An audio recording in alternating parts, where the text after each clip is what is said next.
प्रधानमंत्री नरेंद्र मोदी आधुनिक युग के शिल्पकार माने जाते हैं। उनके संसदीय क्षेत्र में इसकी तस्वीर भी दिखती है। काशी में प्रधानमंत्री मोदी ने जिन भी गांवों को गोद लिया है, उनकी किस्मत पूरी तरह बदल चुकी है। आराजी लाइन ब्लॉक का परमपुर गांव भी उनमें से एक है। आज के समय यह गांव शहर को टक्कर दे रही है। 3000 की आबादी वाले इस गांव में कभी बुनियादी सुविधाओं का टोटा था, लेकिन 2021 में जब प्रधानमंत्री नरेंद्र मोदी ने इसे आदर्श ग्राम योजना के तहत गोद लिया तो इसकी किस्मत ही पलटने लगी। गांव की टूटी सड़कें बननी शुरू हुई और बुनियादी सुविधाएं बढ़ने लगी। गांव के ग्राम प्रधान सतीश कुमार ने बताया कि परमपुर गांव में आज के समय से सब कुछ है। यहाँ की सड़कें चमक रही हैं और गांव के अंदर की गलियों में भी इंटरलॉकिंग लगाया गया है। इसके अलावा यहाँ कंपोजिट विद्यालय के साथ प्राथमिक विद्यालय के भवन का सुंदरीकरण हुआ है और स्कूल में बच्चों को बेहतरीन सुविधा मिल रही है। इसके अलावा यहाँ आंगनबाड़ी केंद्र, बारात घर, सामुदायिक शौचालय भी बनाया गया है, जिसका फायदा आज गांव के लोगों को मिल रहा है। वहीं अब यहाँ बच्चों की पढ़ाई के लिए लाइब्रेरी का निर्माण भी हो रहा है। इसके अलावा यहाँ आयुष्मान स्वास्थ्य केंद्र भी है, जहाँ ग्रामीणों को प्राथमिक उपचार मिलता है। गांव के विकास यादव ने बताया कि उनके गांव में आज के समय वो हर सुविधा है जो शहरी क्षेत्र में होता है।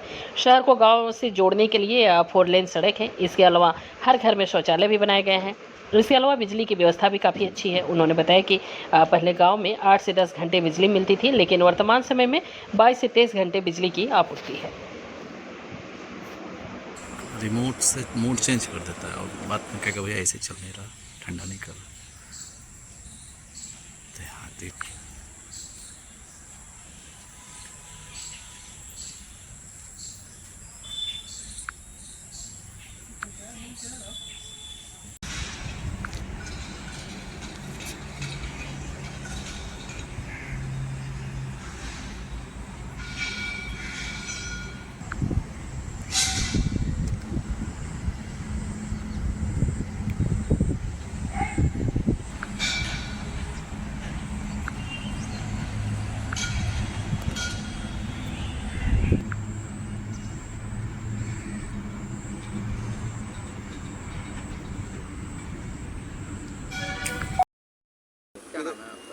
मेरा नाम अवधेश कुमार भारद्वाज। और पहले जब पीएम ने इस गाँव को गोद नहीं लिया था और उसके बाद जब गोद लिया, क्या बदलाव हुए हैं गांव में, क्या कुछ विकास का काम हुआ? देखिए सर,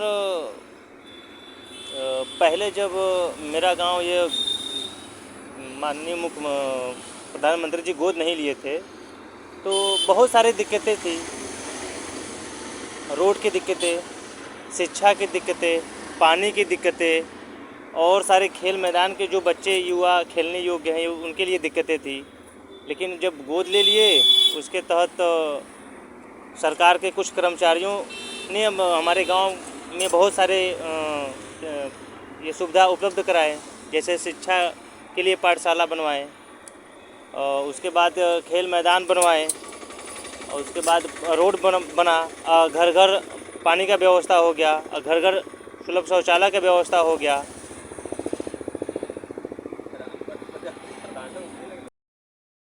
ग्राम सभा से बोल रहा हूँ, विकास यादव। हमारे गांव में पहले सड़कें अच्छी नहीं थी, शिक्षा की व्यवस्था उतना ढंग से सुचारू रूप से नहीं चल पा रहा था, स्वास्थ्य की भी दिक्कतें थी। लेकिन आज हमारे गांव में स्वास्थ्य सेवाएं सुचारू रूप से चालू हैं। सड़कें भी मतलब कि अच्छी हो गई हैं पहले से। अब हमारे गांव से ही रिंग रोड जा रहा है, तो यहाँ से आने जाने का मतलब कि साधन भी उपलब्ध हो गया है। जो आंगनवाड़ी केंद्र थे वो भी सुचारू रूप से चालू है, बच्चे अच्छे से आ रहे हैं वहाँ पे। और प्राथमिक विद्यालयों में अच्छे से शिक्षा भी मिल रही है, जहाँ पे हर कास्ट के बच्चे उपस्थित हो रहे हैं। बिजली की व्यवस्था पहले से बेहतर हुई है? हाँ, बिजली पहले तो 8-10 घंटे आता था, लेकिन अब तो लगभग 20-22 घंटे आ जाता है हमारे गांव में, जिससे कि लोग पावर लूम वगैरह भी चला लेते हैं और जो भी सुविधाएं हैं बिजली से चलने वाली वो मतलब मिल रही है हमको। पानी, जो जल जीवन मिशन है, पानी घर घर पहुंच रहा है? हाँ, प्रधानमंत्री जी का जो ये हर घर जल जीवन मिशन वाला प्रोग्राम है, इससे हम लोगों को सभी को बेनिफिट हुआ है। क्योंकि पहले पानी की दिक्कतें होती थी, भोजन वगैरह का भी दिक्कत होता था बनाने में, चारा पशुओं को खिलाने वगैरह के लिए भी। तो अब पानी लगभग 24 घंटे में 2 बार आता है, सुबह शाम। क्या नाम है आपका? धर्मेंद्र कुमार। धर्मेंद्र जी, आप परमपुर गांव में रहते हैं, पीएम ने इसको गोद भी लिया है। हाँ जी। क्या क्या बदलाव हुए हैं इस गांव में, कितना कुछ बदल गया? बदलाव तो बहुत हुआ है सर, मगर रह गई बात, लाइट की व्यवस्था बहुत कम है। लाइट है लगी ही नहीं कहीं पर, और हमारे पास में आंगनबाड़ी, उसमें एक दरवाज़ा टूट चुका है, कांच टूट चुका है। संडास बाथरूम है, उसका रिपेयरिंग नहीं हुआ है, बंद है। बच्चे जाते परेशान होते इधर उधर, ये समस्या है। आपने गोद लिया था तो उस समय क्या क्या यहाँ पे चीज़ें हुई थी विकास का नाम? अरे जल निगम का हुआ था तो जल निगम में पानी आ रहा है भाई, वो चल रहा है, उसमें नहीं दिक्कत है। और खड़ंजा भी हुआ है और कुछ बाकी भी डमरू को नहीं लगा अभी तक। ऐसे से प्राथमिक स्कूल की कायाकल्प हुई है। नहीं तो हो गया, उसमें तो है, कोई दिक्कत उसमें नहीं है। और आगे गांव में 2-3 रोड है, वहाँ पर डमरू भी नहीं बिछा गया है, सिर्फ पाइप डाल दे हैं, पानी अपना बरसात के इधर से उधर जाता है। जैसे पीएम के गोद लेने के पहले और बाद की स्थिति में अगर फर्क रहे तो क्या कुछ फर्क आया? हाँ जी, फर्क है। मतलब लेकिन जो रफ्तार होनी चाहिए वो नहीं है, वो धीमी है। वो धीमी, बहुत धीमी है। ये तो बोले लाइट कनेक्शन एकदम है नहीं कहीं गाँव में। बिजली की समस्या बिजली रहती है। बिजली है, सौर ऊर्जा जो प्लेट लगते हैं भाई, जी जी। जी वो नहीं है। आपका? सतीश कुमार। सतीश जी, इस गांव को प्रधानमंत्री ने गोद लिया था, इसके बाद यहाँ पे कौन कौन से विकास काम हुए हैं? यहाँ पे सर इंटरलॉकिंग लगा है सारे रोडों पे, और सीसी रोड बना है। उसके बाद जल निकासी का काम हुआ है, सीवर लाइन का। उसके बाद 2 आंगनबाड़ी बने हैं, लाइब्रेरी बने हैं, प्रवेश द्वार बने हैं।